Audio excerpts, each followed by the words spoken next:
नमस्कार मित्रांनो, वॉटरबॉर्न disease series आपण चालू केली होती. त्यामध्ये आपले बहुतेक डिसीज झालेले आहे. आता हे आपण ॲक्यूट गॅस्ट्रोइंटेस्टिस AG हे डिसीज आपण शिकणार आहोत.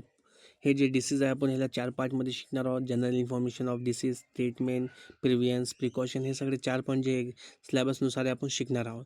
त्याच्या वॉटरबॉर्न डिसीजमधला आपल्याला एक एक डिसीज हे पण आहे की ॲक्यूट गॅस्ट्रोइंटेस्टिस म्हणजेच AG पार्ट 1. ह्याच्या सगळ्यात आपण जनरल इन्फॉर्मेशन म्हणजे सामान्य माहिती आपण पाहूया. तर चला सुरू करूया मित्रांनो. नमस्कार मित्रांनो, MPW लर्निंग सेंटरमध्ये तुमचं मनपूर्वक स्वागत आहे. आज आपण वॉटरबॉर्न डिसीज सिरीजमधील आणखी एक अत्यंत महत्त्वाचा विषय म्हणजे ॲक्यूट गॅस्ट्रो इंटेरिटीज AG शिकणार आहोत. आरोग्य विभाग भरती, MPW, health inspector, health supervisor तसेच इतर स्पर्धा परीक्षांमध्ये या विषयावर वारंवार नियमित प्रश्न विचारले जातात. आजच्या पार्ट 1मध्ये आपण जनरल इन्फॉर्मेशन ऑफ डिसीज म्हणजे रोगाची सामान्य माहिती सविस्तर समजून घेणार आहोत. आता सगळ्यात अगोदर AG म्हणजे ॲक्यूट गॅस्ट्रोएंटेरिटिस म्हणजे काय? ॲक्यूट गॅस्ट्रोएंटेरिटिस AG म्हणजे जेठर म्हणजे स्टमक आणि लहान आर्टऱ्या म्हणजे स्मॉल इंटेस्टाईन द्रव तिरोधाह म्हणजे इन्फ्लॅमेशन म्हणजे सूज होणारा हा आजार होय. या आजारामध्ये रुग्णाला मुख्य जुलाब म्हणजे डायरिया, उलट्या, वॉमिटिंग, पोटदुखी, ॲब्डॉमिनल पेन, ताप, फीवर, निर्जलीकरण म्हणजे डिहायड्रेशन यासारखी लक्षणे दिसून येतात.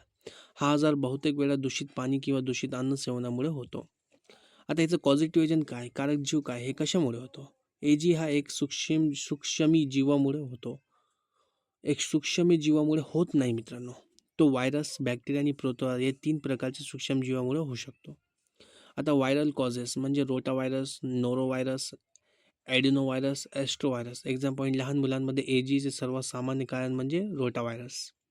आपल्याला रोटाव्हायरस जे आहे ना, एक आपल्याला हे दिली जातात इम्युनायझेशन शेड्यूलमधून रोटाव्हायरस हे वॅक्सिन आपल्याला दिले म्हणजे तोंडावाले OPVद्वारे चमच्याने आपल्याला रोटाव्हायरस दिले जातात. ठीक आहे मित्रांनो.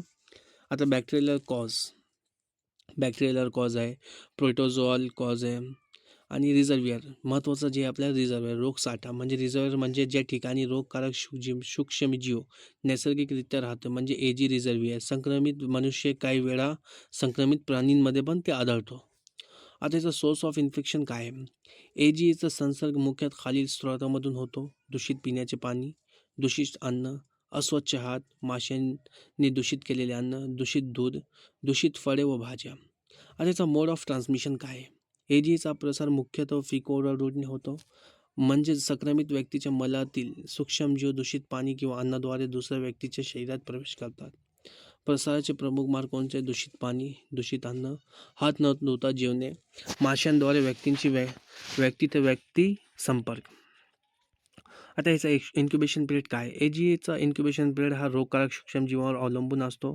साधारणपणे 12 तास ते 5 दिवस ह्याचा इन्क्युबेशन पिरियड असतो.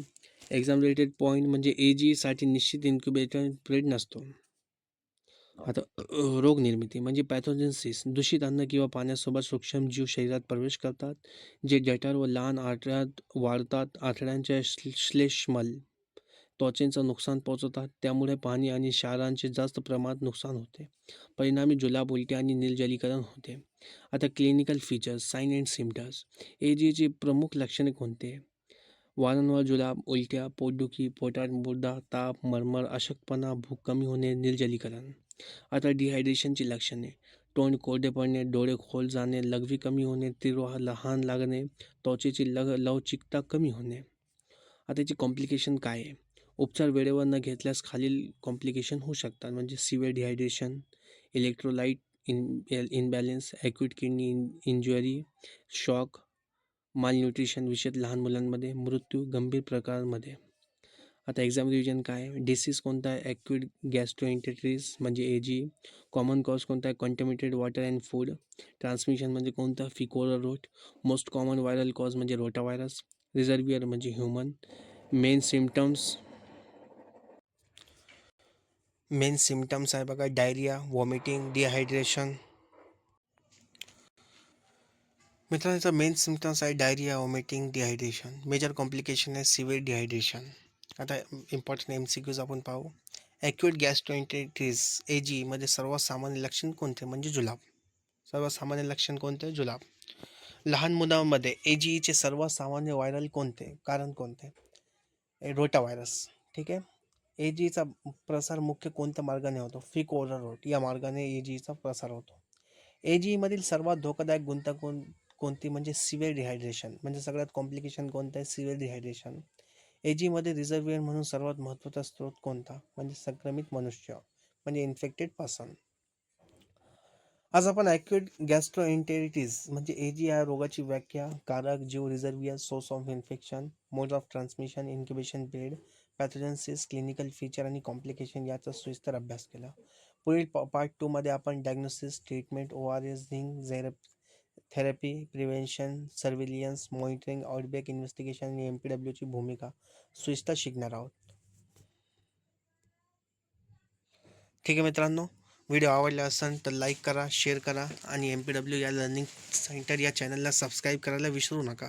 पुढच्या पार्टमध्ये आपण हे सगळं कंटेंट पाहणार आहोत. तोपर्यंत पुढचा पार्ट नक्की पहा. तोपर्यंत धन्यवाद. थँक्यू.